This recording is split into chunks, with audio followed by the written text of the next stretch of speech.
Welcome to Dementia-Friendly Prince George's County, Maryland Northern Sector webinar series for caregivers. Today's topic is Changing with the Seasons of Life, sponsored by Prince George's County Government and the Department of Family Services. I am absolutely thrilled to be here this evening talking about one of my favorite topics. And I want to thank you for participating this evening and sharing this time with me. Before we begin, though, I just want to make sure to say that what I'm sharing with you this evening is a result of my observations, my opinions, and personal experience. I'm no expert, but I hope something I say this evening will inspire you to consider making positive change in your own life.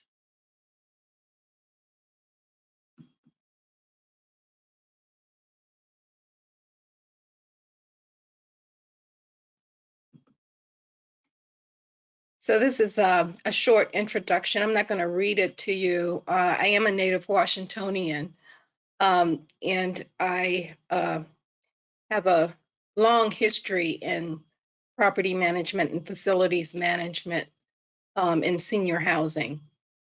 I've also spent many years as caregiver to both of my parents, my father with dementia. And that experience impacted me greatly. It made me understand that as we age, everyone needs help and support. Um, and it's my pleasure to help my clients in my organizing and decluttering business to make changes necessary in order that they can improve the quality of their lives. My company is Orderly Abodes, and I've been doing this work for about 10 years now. So let's just get right into it, shall we? Tonight, we're going to talk about why I decided on this topic. I want to talk a little bit about accepting organic change and my definition of what organic change is. Also, introducing intentional change and the definition for that. What makes change so difficult? The payoff, what's in it for you, and how you might begin to implement some strategies to begin making change in your own life. We'll sum it up a little bit, and then we'll have questions at the end.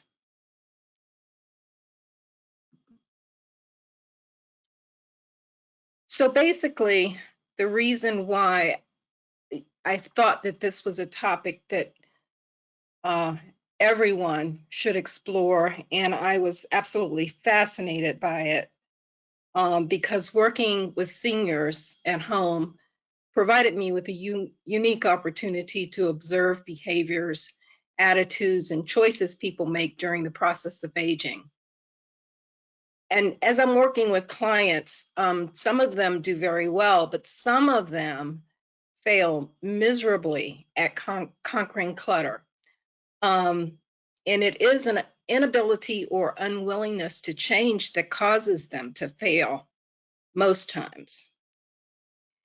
And it's interesting that people invite me into their home and ask me to help them to declutter and organize, and they say they want change. But when we talk about the necessary steps to effecting change, they don't want to do anything different than they did before. They want change, but they don't want to make change. So it's an interesting challenge that I face when that happens. Reflecting on resistance to change made it clear that it wasn't just affecting clutter, but impacting many other aspects of life. And I also observed that seniors exacerbate the aging process by contracting their activities rather than evolving their activities. For example, let me give you an example of what I mean when I say that.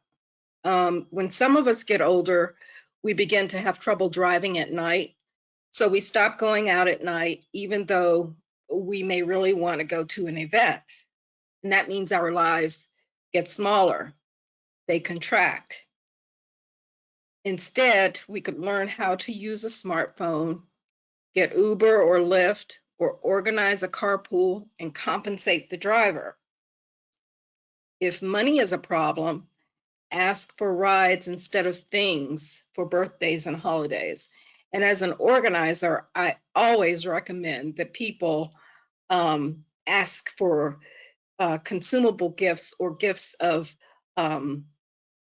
experiences rather than things, because older people already have enough things usually. If they do that, it means that they're still participating in gatherings that they enjoy, but the method of getting there evolves to accommodate the circumstances.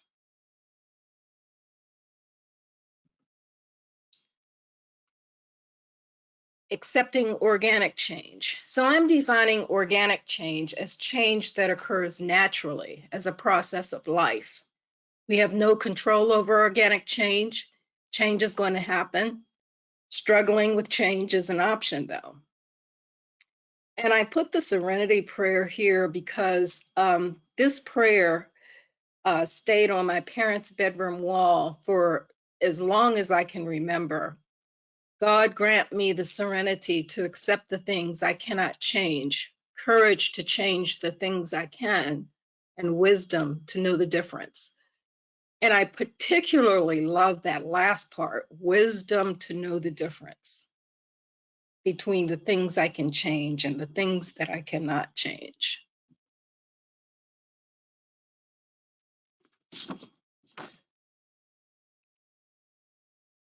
So, what makes change so difficult? Is change difficult?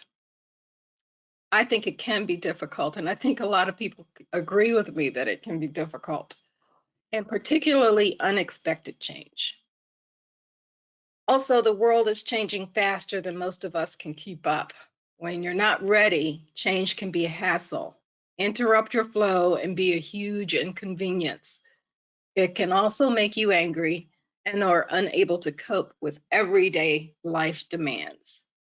I don't know about you, but every time I get a notice that one of my devices has been updated, I I immediately say, "Oh no," because I know that it's going to be some kind of change that's going to make my life maybe a hassle. Sometimes it doesn't, but a lot of times it does.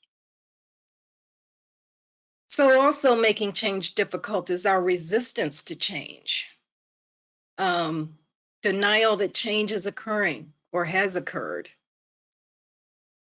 When we attempt to control everything or anything, it can make change difficult. Grieving the loss of how things used to be. I know that as I get older, when I think about how things used to be as I was growing up and coming of age, things have changed drastically. And sometimes I do long for the good old days, feeling like there's a threat to safety and security can make change difficult. Also, other people can make change difficult. Sometimes, if we want to change and we try to change, our family and friends and colleagues resist our efforts to change.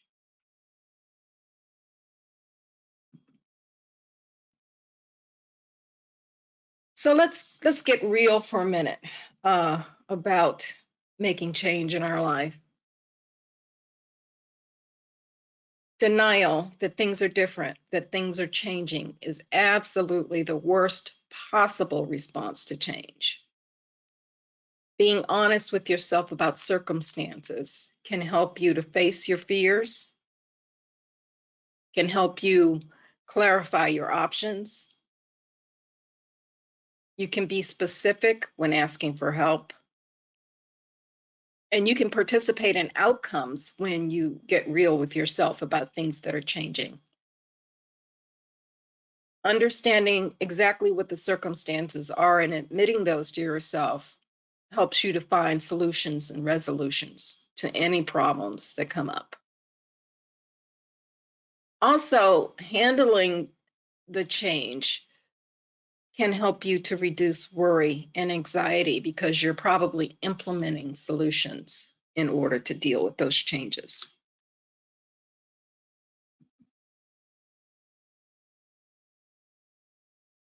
So, intentional change. And I'm defining that as change that you desire to make of your own volition. Things like losing weight, um, maybe exercising more, or um, learning a new skill, things that you'd like to change. Intentional change. So if you decide to change,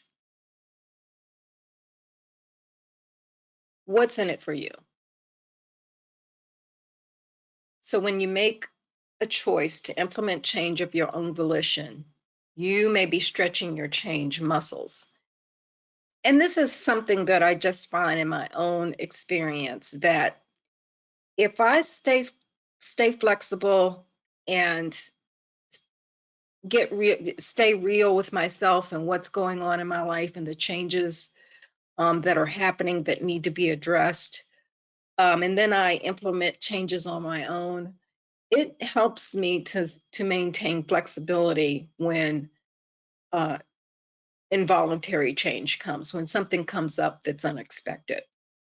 I know that I have what it takes in order to make decisions, analyze a situation, and implement solutions that can address the unexpected change. The decision to make changes to improve the quality of your life helps you to maintain independence and reach personal goals. So, again, if you make changes that you are going to take a walk for 15 minutes every day, that can certainly help you to maintain independence and reach personal goals. Feelings of accomplishment and success do not have to stop as we get older. It fuels us to keep learning, growing, and changing to accommodate our circumstances. And, I've given some thought to this, just aging in our culture. And I don't believe that our culture necessarily supports aging very well.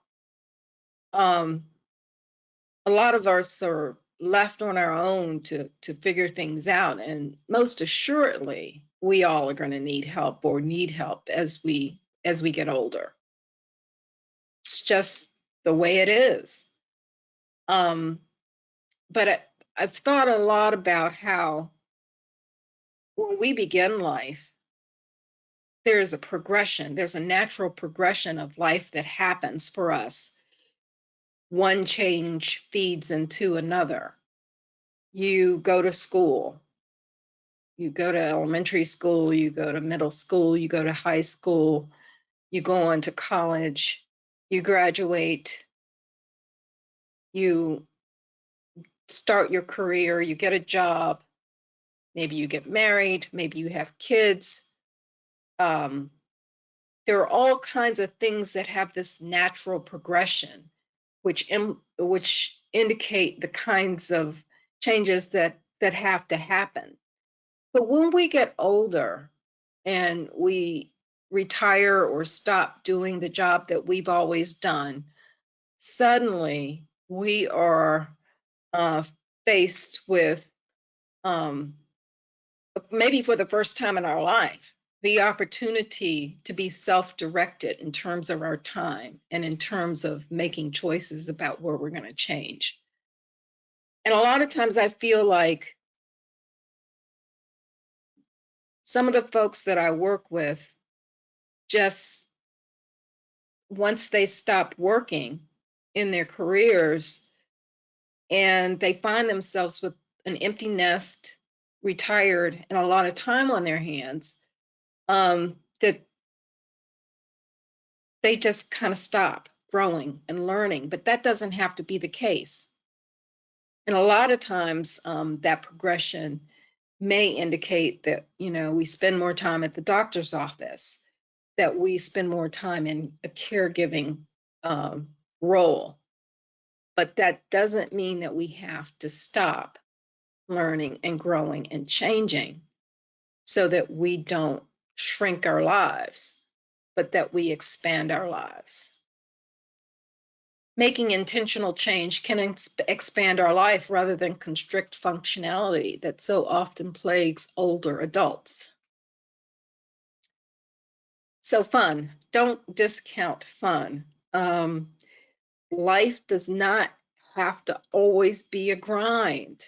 We got to introduce some fun into our lives. Participating in new activities and learning new things can delight and excite us and keep us motivated. Also, change can help you improve neuroplasticity. And neuroplasticity is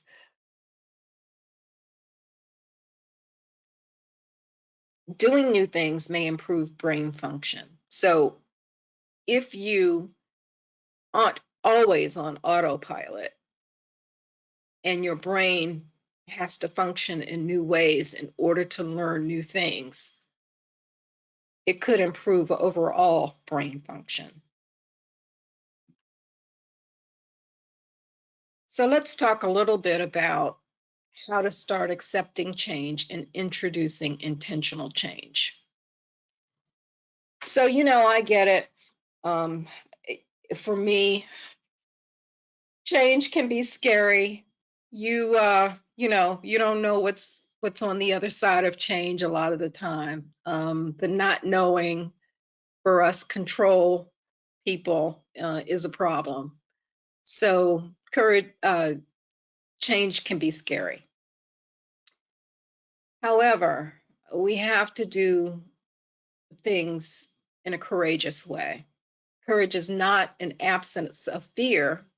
Courage is making a change despite the presence of fear. Stop the need to control. And I'm talking to myself as much as I'm talking to anyone else. I have to learn this the hard way because I plan and I organize and I anticipate, and I think that things ought to go the way that I planned them out to go. But lo and behold, I can't control anything except my response to what happens. And that's true for all of us, that you're not in control of other people and not in control of every aspect of a situation. So we need to step back and observe. A lot of times we're so deep into the daily grind that we can't even make an assessment. But part of the way that you can get started with introducing intentional change is to make an honest assessment. What changes can be implemented to improve your situation? Also, who will be impacted by these changes? You've got to consider those folks because they could be the reason why you are not able to implement changes if you don't include them in the decision-making process. One of the things that I do with my clients and that I do in my own life is to take really small steps and implement change gradually, if possible. A lot of times you're thrown into a situation and change just happens. But if you are the one that's deciding on change, small changes can help you get there. As an example, I wanted to stop using so much sugar in my coffee in the morning. And so I just gradually cut back the amount in over months, and I'm still doing it. So now I'm at less than a teaspoon of sugar in my coffee. So at some point, maybe I can go without sugar in my coffee altogether. But I'm just saying that small steps can definitely help you to change. And when it's gradual, it doesn't hurt so much, if at all.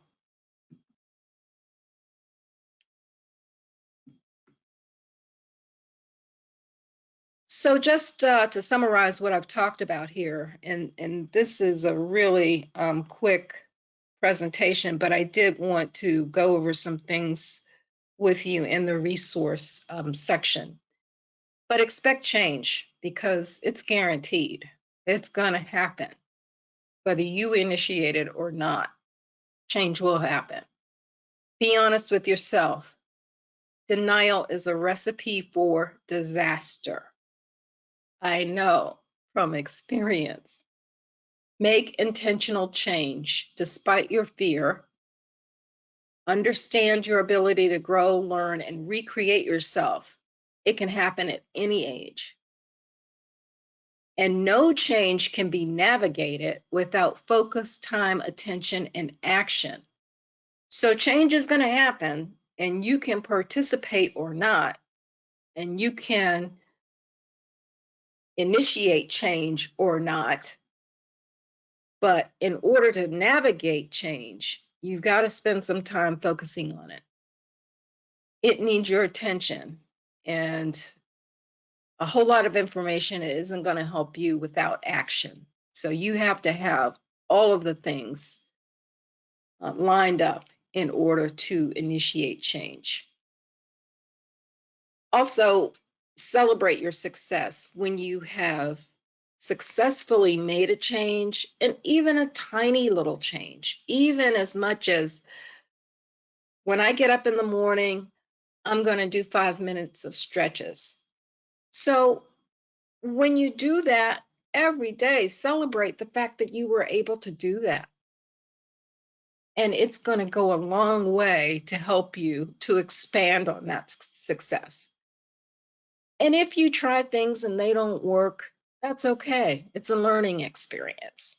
Take what you've learned and springboard into your next venture for change. So listen, I have a few resources here, and I don't usually like to read to people, but there is a passage um, in a couple of these books that I just want to read to you because they were very helpful for me in navigating change. And first, I'll go with the War of Art by Stephen Pressfield. In this book, probably the first 57 pages of the book talks about resistance. This book basically deals with how to make changes and create habits that will help you to reach your goals. But Stephen Pressfield does a very poetic job of describing resistance. He describes resistance like it's the enemy. So I'll just read a few sentences. Resistance is fear, but resistance is too cunning to show itself naked in this form. Why? Because if resistance lets us see clearly that our own fear is preventing us from doing our work, we may feel shame at this, and shame may drive us to act in the face of fear. Resistance doesn't want us to do this, so it brings in rationalization. Rationalization is resistance spin doctor. It's resistance way of hiding the big stick behind its back. Instead of showing us our fear, which might shame us and impel us to do our work, resistance presents us with a series of plausible, rational justification for why we shouldn't do our work. And I say, or make change. And this resistance that he talks about is palpable. You can feel it in your body when you decide that you're going to do something like a New Year's resolution, for instance. If you decide, okay, I'm going to take a walk every day in the evening after dinner to increase my health, um, the excuses and the rationalizations and legitimate things come up to prevent you from making this change. But you need to do that. You need to make the changes in spite of that. One of the other resources I have that got me through a really tough time is The Gift of Change, Spiritual Guidance for Living Your Best Life by Marianne Williamson. And this is just a short little paragraph. She says, it's time to die to who we used to be and become instead who we're capable of being. That is the gift that awaits us now, the chance to become who we really are. And that is the miracle, the gift of change. So, another book that has helped me out tremendously because it mirrors the implementations that I was making with my own life and with my clients' lives, small changes. And I would say take baby steps, take small steps, and it'll help you a lot. But in the book Tiny Habits, BJ Fogg is a scientist, and he legitimizes these techniques to make small changes that will create habits that will definitely help you along the way. There are exercises in this book, and he also has free resources on his website, Tiny Habits. Another thing that has helped me along the way is mindfulness training. And if you don't know what that is, I suggest you take a look at it online to see what it is exactly. But basically, it's mindfulness is a purposeful paying attention rather than being on autopilot. It allows us to choose what we pay attention to rather than react out of habit. Practicing mindfulness helps replace viewing the world through a lens of judgment and evaluation with viewing the world through a lens of curiosity and eagerness to learn. In addition, mindfulness is the psychological process of bringing one's attention to the experiences occurring in the present moment, which can be developed through the practice of meditation and other training. And it's just a very good resource for me anyway, to stay out of denial and keep myself real with what's happening.